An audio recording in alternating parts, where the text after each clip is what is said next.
Bienvenidos a un nuevo episodio de Mentes en Diálogo. Este proyecto es creado por alumnos de sexto semestre de la Escuela de Ciencias de la Comunicación de la Universidad de San Carlos, en el curso de Prácticas Periodísticas 2. Les acompaña Erika Valle. El reportero Edwin Xiang nos comentará acerca de las costumbres para conmemorar el Día de Muertos.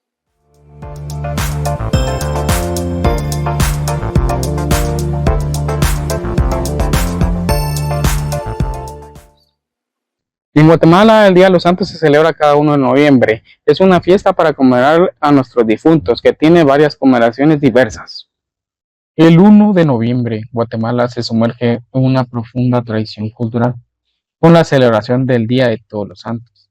Este día es un momento de reflexión y homenaje a aquellos que han partido, y las costumbres que lo rodean son un testimonio de la rica herencia del país.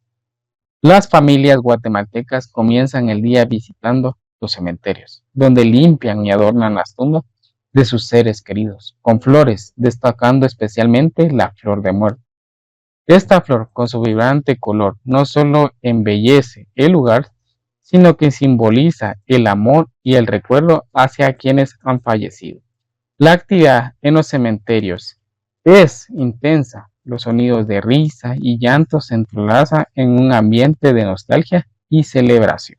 En los hogares la tradición continúa con la preparación de altares de muerte. Estos altares están decorados con fotografía, velas y flores juntos a los alimentos favoritos de los difuntos. Este acto crea un espacio sagrado donde las familias se reúnen para recordar y honrar a sus seres queridos, reviviendo anécdotas y momentos compartidos. El fiambre es un platillo ícono de la ocasión, ocupa un lugar central de esta reunión.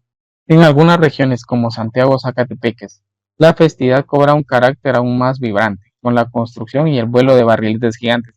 Estos coloridos artefactos que adornan el cielo representan la conexión entre el mundo de los vivos y los muertos, simbolizando la esperanza y alegría en medio de la tristeza.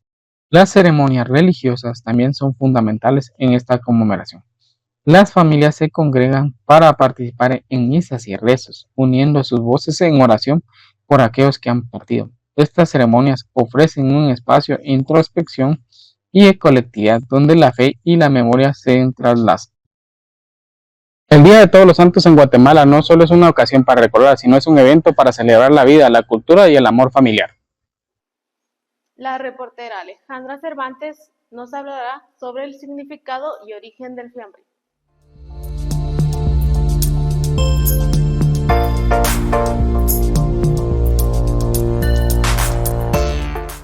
El fiambre es un emblemático platillo guatemalteco. Es una celebración culinaria que combina la colorida mezcla de carnes frías, verduras y aderezos, convirtiéndose en una tradición esencial durante el Día de Todos los Santos, que se celebra el 1 de noviembre. Este delicioso plato no solo deleita el paladar, sino que también rinde homenaje a los seres queridos que han partido, reflejando una rica cultura y costumbres de Guatemala en cada bocado.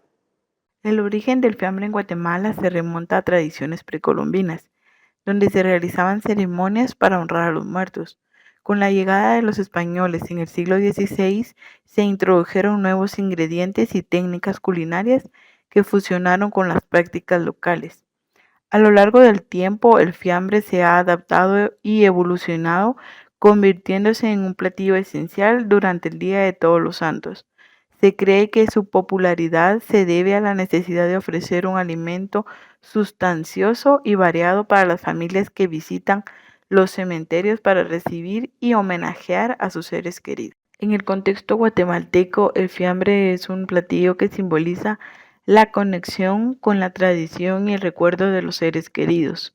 Más allá de su significado literal, el fiambre representa la diversidad cultural del país, ya que cada familia tiene su propia receta, adaptando ingredientes y estilos.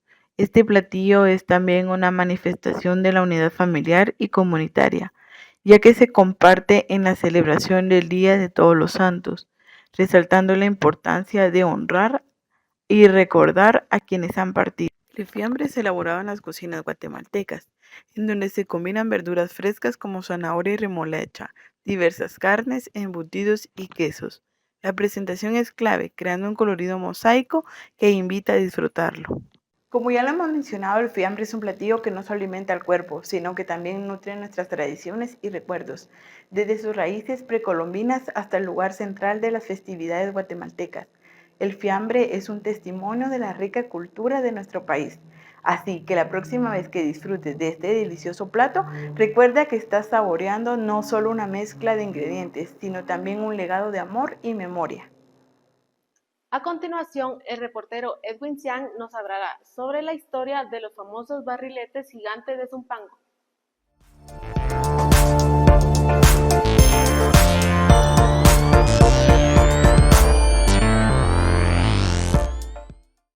Cada 1 de noviembre en Zumpango se llena el cielo de barriletes gigantes, que no son una simple decoración, sino unas auténticas obras de arte.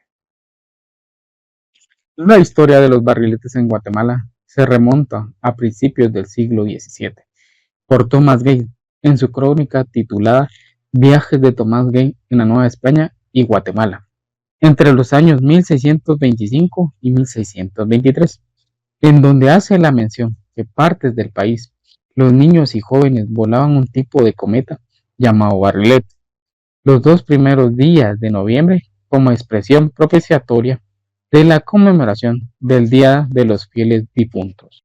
Zumpango es reconocido por sus barriletes gigantes, que son el centro de una tradición cultural muy importante en Guatemala. Los barriletes son elaborados con gran dedicación y creatividad, utilizando materiales como papel de China y cañas. Cada diseño refleja la historia de la identidad de la comunidad. La celebración incluye música, danza y un ambiente festivo que une a las familias. Este evento ha atraído la atención internacional, convirtiéndose en un atractivo turístico que destaca la riqueza cultural del municipio. La celebración en Zumpango no solo es un espectáculo visual, sino un profundo acto de memoria y conexión cultural.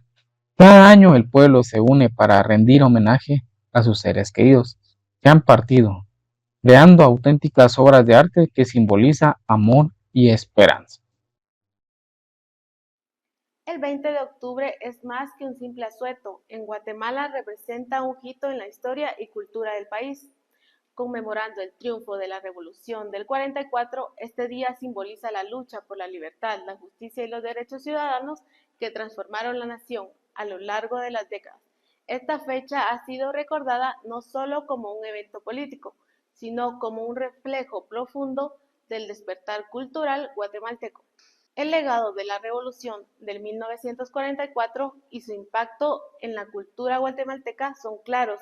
A medida que las nuevas generaciones se conectan con este pasado, el 20 de octubre se celebra honrando a quienes buscaron un cambio y nos recuerda la importancia de los valores de justicia y libertad.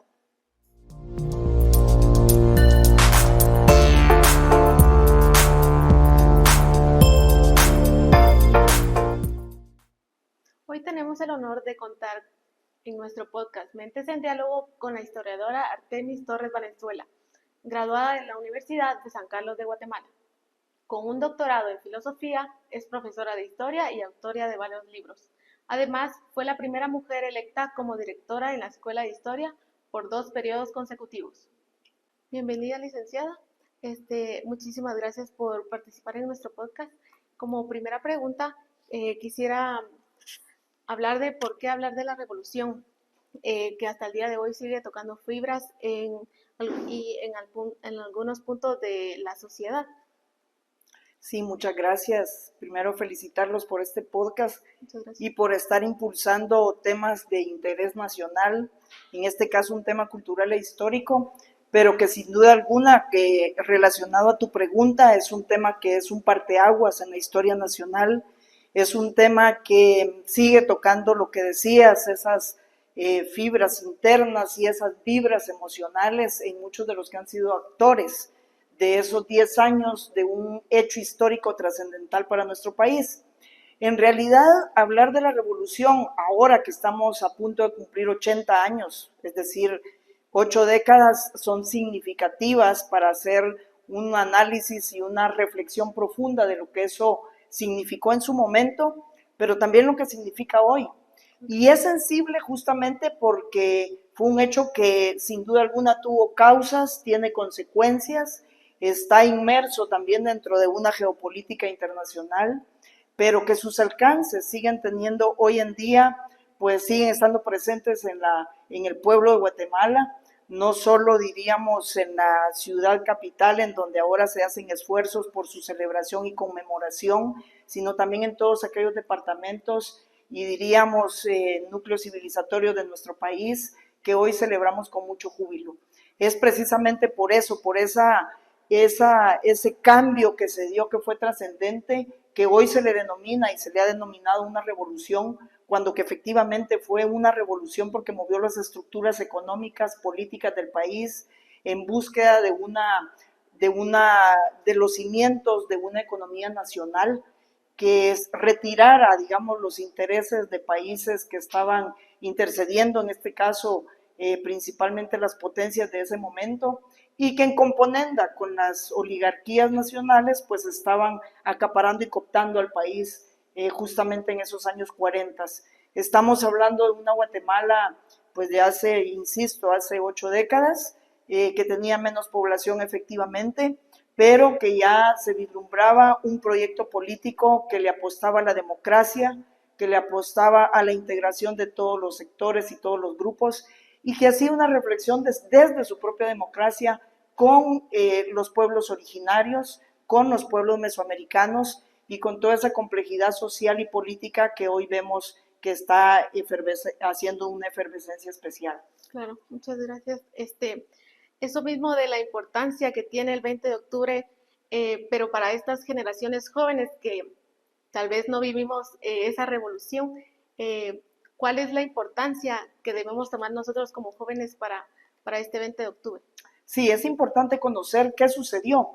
Y ese qué sucedió es también un diálogo abierto para hacer una reflexión crítica desde esas posturas que maneja nuestra Universidad de San Carlos y otras instituciones educativas, en donde podemos decir lo que nos han enseñado de la revolución es una mínima parte, muchas veces distorsionada. Hoy la revolución debe de conocerse en su justa dimensión, en todos aquellos alcances políticos, en esa apertura que se da, dejando atrás esos parámetros de una economía que se situaba más que todo en la producción cafetalera y que no permitía que otros sectores fueran también actores dinámicos para impulsar una variedad de productos basados en una nueva redistribución de la tierra, como lo planteó, por ejemplo, el decreto 900 de la reforma agraria.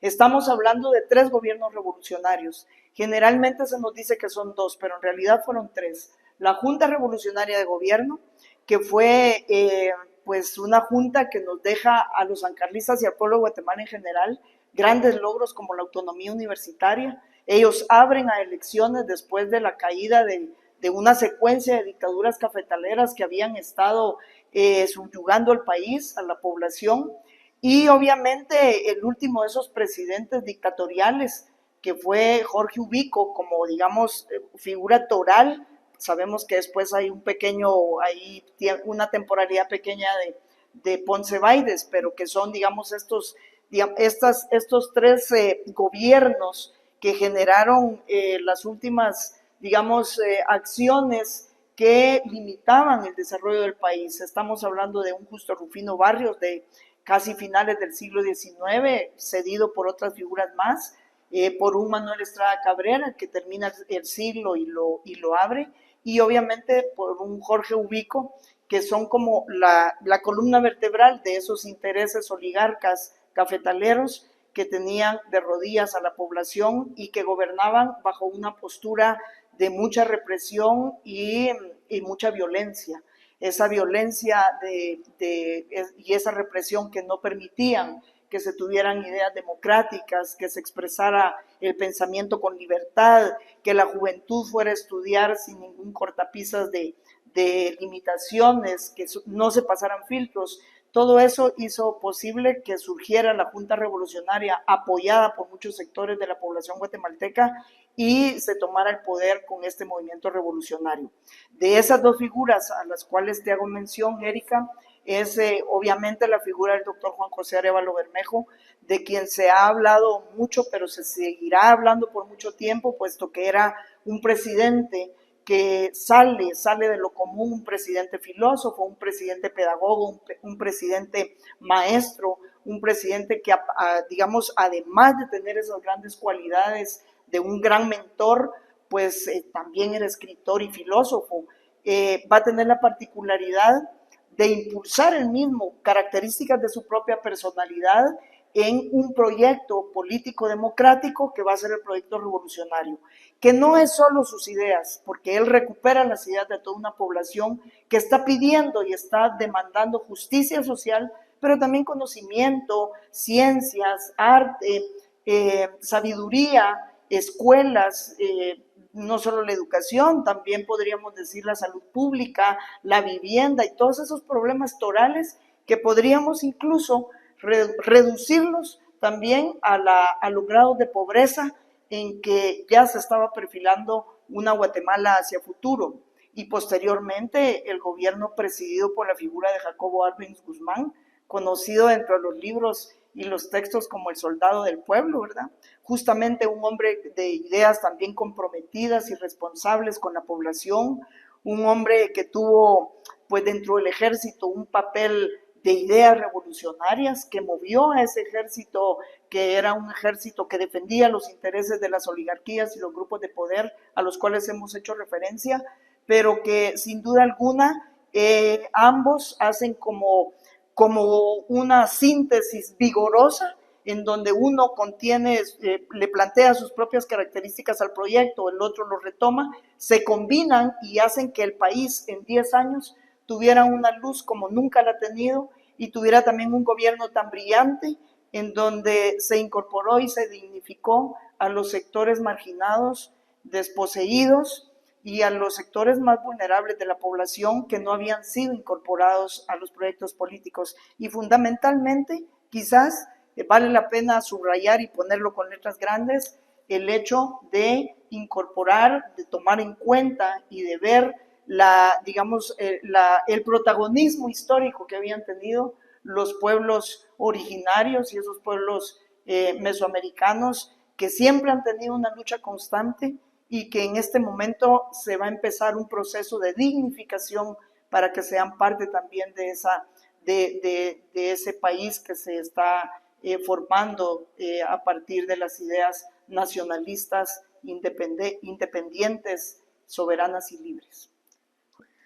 Justamente esos cambios que fueron impulsados por la Revolución del 44, ¿cómo influyen ahora en la cultura guatemalteca? Sí, bueno, te voy a compartir algunas ideas que son realmente emocionantes y creo que a la población que escuche estos podcasts pues les podrá interesar. En realidad, en términos culturales, ha habido una gran deuda con la población del país y ahora un grupo de profesionales sancarlistas recientemente planteamos al gobierno actual la creación del primer museo dedicado a la revolución y que no sea solo el primer museo dedicado a la revolución, sino que también sea un centro de investigación en donde todos aquellos esfuerzos, libros, conferencias, formatos en videos que hablen sobre el tema de la revolución puedan concentrarse en un mismo espacio y que la población normal, aquellos guatemaltecos de a pie, niños y todas las generaciones y las edades puedan acudir a soñamos con este centro de investigación y museo para aprender de esos 10 años y que el proyecto tenga realmente una incidencia en la formación de conciencias y genere esos conocimientos para esas nuevas juventudes. En términos culturales, pues yo me siento muy contenta de participar de la lectura de las obras que se han escrito y quizás fundamentalmente también de los libros que escribió en su momento el doctor Arévalo. Leerlo tienen una vigencia actual y podríamos hablar de su pensamiento político, de su pensamiento cultural, de su pensamiento artístico, de su pensamiento pedagógico, de su pensamiento filosófico, pero tal vez un punto que vale la pena resaltar para las nuevas juventudes es que el hecho de que le apostara, por ejemplo, a la educación fue muy significativo. él abrió una cantidad enorme de escuelas para el país, sabiendo que si la población tenía los conocimientos básicos para la lectura, las campañas de alfabetización que él impulsó, y creando, digamos, los espacios culturales en donde cada niño, por ejemplo, en las escuelas, tuviera esa capacidad de elegir a sus propios gobernantes dentro del mundo mismo de los niños. Esas escuelas tipo federación que las hemos escuchado muchas veces, pero que es importante también decir y dejar claro que esos proyectos educativos lo que querían era formar niños, futuros ciudadanos, que ya tuvieran la convivencia y la experiencia o el experimentar vivir en una democracia. El respeto hacia esos niños, las mesitas pequeñas, el impulso a las escuelas de párvulos, las pinturas murales que eran como los grandes textos para ilustrar a los niños en las paredes de las escuelas, hechos por muralistas, por pintores muralistas guatemaltecos. Es decir, y fue un boom tremendo en donde incluso toda la expresión artística tuvo como referente o como inspiración a los conglomerados sociales. Si nos fijamos un poquito, por ejemplo, hay monumentos dedicados a la revolución y monumentos que la revolución hizo en su momento, en donde ya no aparecen las grandes figuras de personas muy particulares, sino que en donde el pueblo mismo es el protagonista y el centro de esa expresión artística. Y algo importante también, para el doctor Arévalo y también para el gobierno arbencista, la escuela no tenía que formar niños serviles, aquellos niños que eran con mentalidad del servilismo o de la militarización en la escuela, sino niños que tuvieran un pensamiento propio y que tuvieran la capacidad, el temple y la gallardía de presentarse ante el mundo como niños y personas libres, ¿verdad? De tomar sus propias decisiones. En eso, la clave o una de las claves que tuvo esa educación revolucionaria fue el hecho de combinar en una esquina que todo ser humano debe de acceder a la ciencia y al conocimiento, pero en la otra esquina que cada niño y cada ser humano debía tener los principios éticos y morales, ¿verdad? En las dos esquinas, pero en medio de esa formación educativa estaba la expresión de las artes, porque la expresión de las artes iba a generar realmente una formación integral y una formación integrada hacia los contextos. Arévalo pensó en esa trilogía y muchas trilogías más y muchos pensamientos más, y pensó también en aquellas escuelas de niños que no podían asistir porque había que ayudar en el campo, en el corte de café, en las fincas con sus padres, y en aquellos niños que iban a las escuelas con sus estomaguitos vacíos, porque los grados de pobreza y digamos la orientación que tenían que tener hacia el trabajo y ayudar a sus padres no les iba a permitir tener una secuencia escolar y una formación escolar, digamos, a la usanza tradicional. Es decir, podríamos hablar del ballet, de la danza, de todo ese apoyo a las artes visuales, el apoyo a las artes plásticas, a las bellas artes en general, y digamos, ese mundo fantástico que se recupera en un proyecto que, como te digo, hoy todavía esas luces que fueron brillantes en esos 10 años, hoy todavía llegan hacia nosotros. ¿Cómo? Con lo que estamos viendo. Un ICS, por ejemplo, que atiende a una cierta población y que si no fuera por el ICS y por la Universidad de San Carlos, que también atiende con su Facultad de Ciencias Médicas, el sistema de salud pública estuviera totalmente desatendido.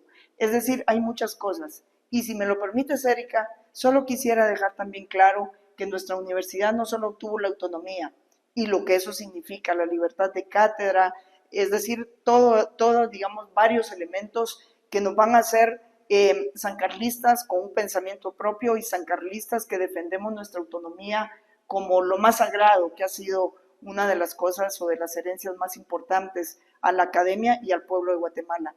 Pero también la creación de una facultad muy importante, la Facultad de Humanidades en su momento, que fue como darle corazón al proyecto político y darle corazón a una universidad que había sido una universidad liberal que dividía sus conocimientos, para que en esa Facultad de Humanidades, en donde nacen carreras como las de tu escuela, las de mi escuela, las de la Escuela de Ciencias Psicológicas, los estudios de trabajo social y otras ciencias más como la literatura, la misma pedagogía, y el corazón de todos esos conocimientos se convierte en el estudio filosófico.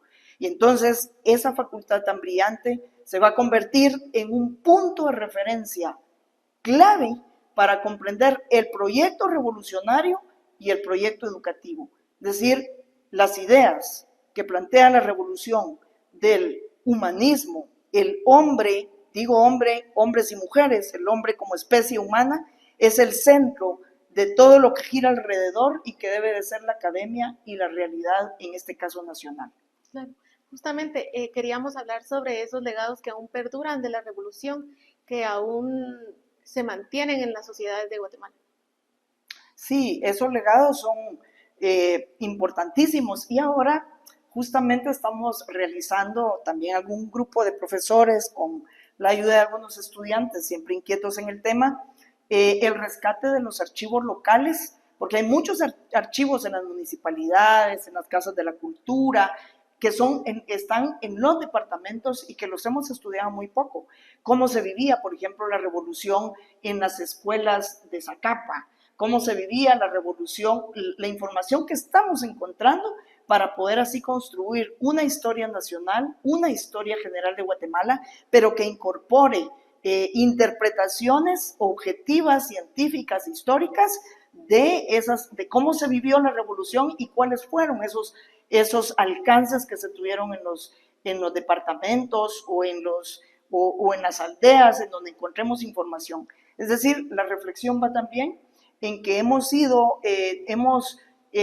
trabajado mucho la revolución, pero nos falta muchísimo por hacer en donde podamos reconstruir eso. Y quizás una anécdota que te va a parecer muy simpática, y es que, por ejemplo, ahorita estamos trabajando archivos del departamento de Jutiapa, la Escuela de Niñas de Jutiapa, y ahí está en los libros de los archivos, en donde se expresan las actas, cómo ese gobierno mandaba a las escuelas libros, cómo ese gobierno mandaba a las escuelas los rollos de tela para que les hicieran sus uniformes a los niños y a las niñas, cómo se cambió la metodología de enseñanza, después de ser una metodología represiva, en donde la pedagogía se resumía a la regla y a los castigos. Y el doctor Arévalo y posteriormente Arbenz plantean que la educación no tiene que tener ni premios ni castigos, que los niños deben de estudiar con placer, porque ir a la escuela tiene que ser placentero, y que en la escuela los niños no deben de recibir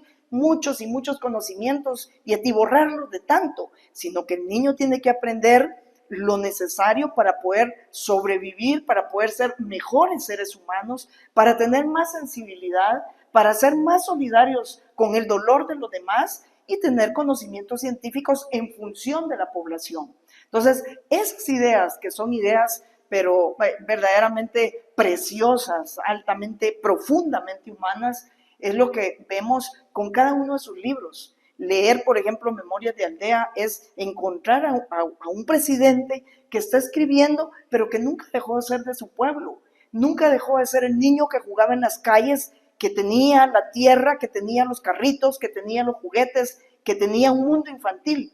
Es decir, lo que quiero que me comprendas es que toda, digamos, esa maravillosa experiencia de vida, sus libros, los proyectos, lo que se hizo, todo está compenetrado en una visión de país incluyente que buscaba la equidad para poder implementar después también la igualdad de todos y podría decir de todos y todas los guatemaltecos, ¿verdad? Sí, muy bien. Muchas gracias. Ahora queríamos tocar cuál es la connotación histórica para que el 20 de octubre se considere un asueto. Sí, ese día a mí me parece fabuloso que todos dejemos nuestras labores para volver a salir a las calles, que llevemos nuestras pancartas y que esas juventudes a las cuales me preguntabas al inicio sepan, se interesen de por qué esto fue importante. Y fue importante porque trató de dejar bases y raíces muy, pero muy, digamos, novedosas en su momento y muy necesarias para ese cambio de país que se necesitaba. Era digamos, estar hoy, el 20 de octubre, atentos a qué va a pasar, si la marcha va a salir, qué conferencias hay.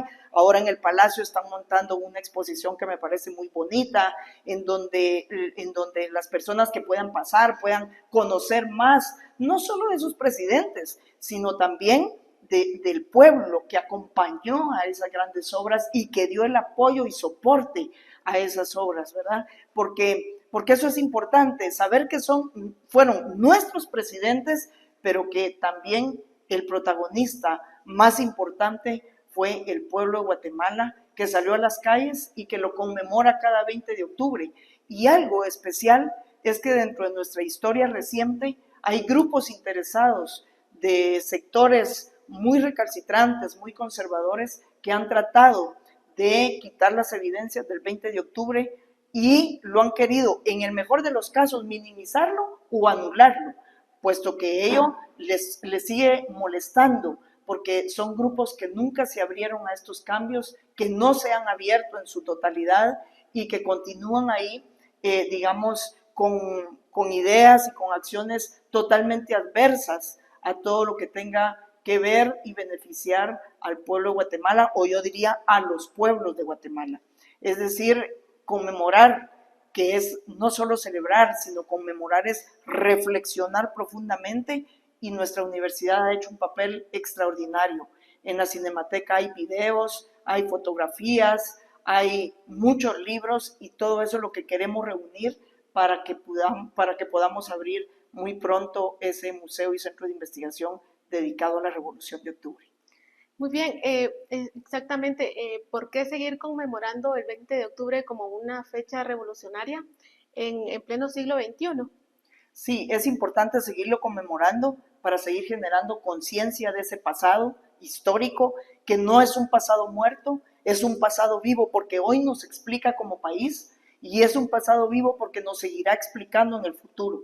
La historia tiene esa gran posibilidad de conocer ese pasado. ¿Qué pasó allá?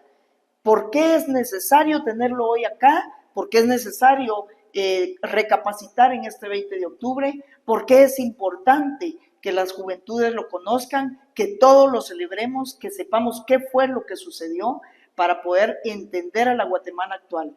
Poder decir, esos 10 años que dejamos allá, hoy hace 80 años, casi 80 años que estamos a punto de cumplirlos, dejó ese gran legado que nos sirve para esta comprensión total, digamos, de lo que hoy podríamos decir una historia o unas ciencias sociales comprometidas y responsables, con una visión holística de lo que ha sucedido, y poder proyectar nuestro país, pero tomando como referente el presente y ese pasado. ¿Sabes qué, Erika? Ese pasado hay que estudiarlo porque no está muerto. Ese pasado es lo que hoy nos explica como individuos, como sociedades, como pueblos, y eso, el entendernos en el hoy, nos da la posibilidad y la pauta de perfilar y construir un país hacia el futuro. Esa es la importancia, conocer, reflexionar, pensar, analizar, y no verlo como ese pasado romántico, verlo como un pasado vigoroso que hoy está acá. Muchas gracias, licenciada. Le dejo el espacio para que nos pueda dar un comentario o algo que usted considere necesario sobre esta fecha. Quizás solo compartirles lo último, y es que es apasionante para todos aquellos que quieran incursionar más en el pensamiento del doctor Juan José Arévalo y el pensamiento revolucionario. Su biblioteca, con una cantidad enorme de libros, se encuentra en la Biblioteca Nacional en una colección que se llama Colección Doctor Juan José Arévalo Bermejo. ¿Por qué se los aconsejo? ¿Por qué se los anuncio? Porque es un fondo que pertenece a la población, que pertenece al pueblo de Guatemala. Y ahí podemos ver todos aquellos libros que fueron de su propiedad, que fueron de su última biblioteca, y que tienen sus anotaciones. Ahí podemos encontrar ideas claves para comprender esos 10 años de revolución, cómo se vivieron, cómo se aprendió, cómo se tomaron experiencias de otros países, y sobre todo rescatar esas múltiples facetas, no solo de él, sino también de lo que sucedía en el mundo. Porque recuérdense que además de ser presidentes, fueron también estrategas y estadistas. Y eso pues requiere también de una, digamos, formación académica pues pausada, profunda, y sus experiencias también en el extranjero, su vida en Argentina, los exilios de ambos, pues también les fueron dando, digamos, la posibilidad de ser hombres cosmopolitas que salían de Guatemala, pero salían a conocer el mundo, y ese contacto con el mundo les daba también la posibilidad de poder hacer mucho más cosas dentro de su país sin perder las características del guatemalteco, la idiosincrasia del guatemalteco. Finalmente, todo aquello que tenga que ver hoy en día con nuestra expresión artística, insisto, esa expresión artística que es creatividad, generar y estimular las emociones, que es parte de lo que el mundo agobiante de esta economía globalizada hoy nos quita y nos anula esa posibilidad de ser nosotros mismos. El arte es una posibilidad que nos lo puede dar, y la revolución le apostó muchísimo, pero muchísimo al arte. Así es que todos invitados ahora, más que nunca, a conocer la revolución, a celebrarla y a conmemorarla. Gracias por acompañarnos en nuestro tercer episodio de Mentes en Diálogo. Te invitamos a que nos sintonices en nuestro siguiente episodio, donde abordaremos temas de índices de seguridad en Guatemala.